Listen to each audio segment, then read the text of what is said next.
Hey, welcome back, and thanks for joining me on this ride from Lexington, Kentucky to Louisville, Kentucky. Kind of a short drive today, just a couple hours. We are in Kentucky for spring break this year. We spent a little bit of time. We visited Mammoth Cave. We visited here from our home base in Lexington that we were on. We visited the Red River Gorge. And then we visited downtown Lexington so we could watch some basketball games at the NCAA tournament. And today we're starting our drive back towards St. Louis, but we're going to stop tonight in Louisville. So sit back and enjoy the beautiful scenery that is driving across Kentucky.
We're getting close to Louisville, and we're going to get off here because there is a supercharger that we're going to use to charge up our car. Now, our hotel tonight does have a charger.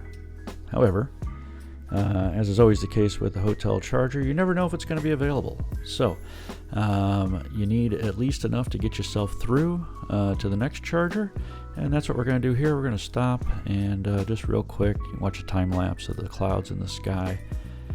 Quite beautiful. But anyway, we're going to finish up charging here after this short stop and then finish the drive out to Louisville. Not a long drive, but as you can see, man, it's a beautiful day today. So just absolutely gorgeous skies, great weather, and really enjoying our time here in Kentucky.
So we made our way from Lexington all the way over here to Louisville. Like I said, it's just a couple hour drive, nothing terrible. So we're getting off the interstate here, and we're gonna work our way through downtown to our hotel. And downtown Louisville here, very nice. Got, like, you can see this riverboat here on the side. You can take a little riverboat cruise on the water. If you're into bourbon, plenty of stuff to do here. Louisville Slugger Museum, factory and museum is here. We're going to be doing that a little bit later today, and just kind of seeing what else is around. But right now we're working our way to the hotel that we're staying at tonight, and it's just around the corner here, I believe. So while we're doing that, if you enjoyed this video, if you like these ride-alongs or any of the other content on this channel, please feel free to like, subscribe, and we thank you for coming along. Here we are at our hotel, and we're going to check in real quick, and we'll see you on the next one.